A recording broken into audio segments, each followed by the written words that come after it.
In recent years, high market rents, particularly in our cities, have driven more families onto Housing New Zealand waiting lists. There are hundreds on Wellington's list. 67 families are classified as high priority.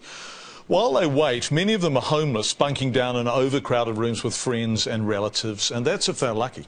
Over the last few days, reporter Fenna Owen has checked in with one of those families, a family who describes themselves as the new face of New Zealand's homeless.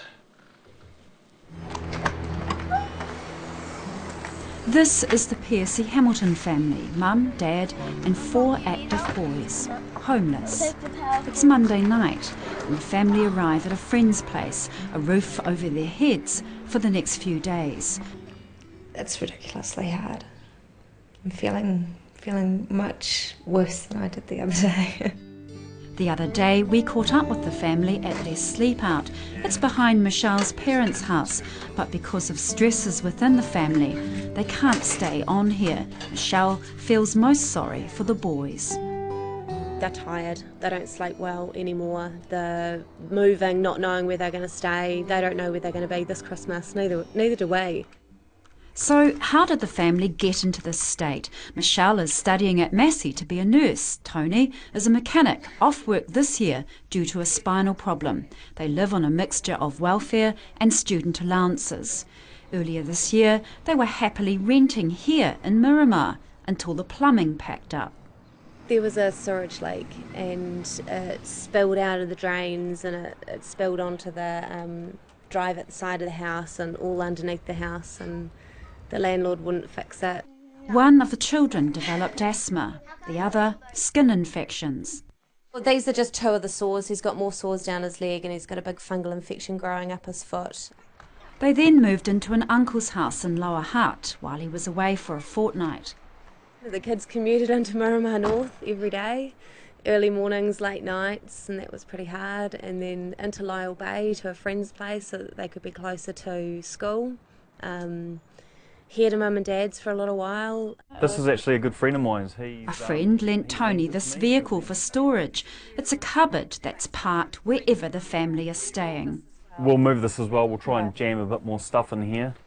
The family say they have around $24 left over a week to spend on food, petrol and emergencies. The kids just want somewhere to run around and be boys. We don't really get that much space. Yeah, not really much. We don't have all of our toys to play with. There's a certain amount of shame in not being successful for your children. You know, there's a huge amount. You feel like you've really failed. Back in August, they applied to the council for housing. And the only way we could apply with them is if we had the dog euthanased, and then they said we'd still be waiting about 2 years for a house. You mean for a council For a council flat, yeah. But they suggested that that you should euthanize. He's growling at that suggestion. Yeah, he doesn't like that. Then the couple registered with Housing New Zealand. You ring someone, they put it on their computer that you've rung, the time, what you spoke about, and then that's it. They can't tell you anything.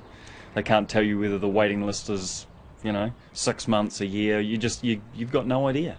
Here's a family who's clearly in the most need, who has children who are getting sick and doing worse at school, who've been out of secure housing for several months now. And if they're not in the most need, then, I don't know who is. Greens MP Holly Walker has a special interest in Michelle and Tony's case. She believes they represent a growing number of middle New Zealand families hit by high living costs. Michelle is certain of that. There are many families like us, hidden away somewhere, and people would never know. And Michelle suspects her family's middle New Zealand look may count against them. We look like any other family that lives in any other nice area. I know I'm sure that the people on the waiting list are incredibly needy, but we are too. Do you think that you might be disadvantaged in some way then? Yeah. It seems as though, well, these people shouldn't have a problem, Why can't they find somewhere to live? They seem like they've got it all together. So there may well be a bias that is exerting itself on them in some ways. I would like a one-story with like 4 or 3 bedrooms, a big backyard.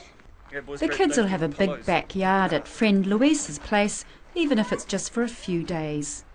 You don't really realise what's actually happening out there to other people, and that there's not the homes out there for them. Living in Wellington, it's expensive to rent. No, it's really expensive, and it's a struggle. It's like that, day to day, week to week. We just don't know how long it's going to go on for.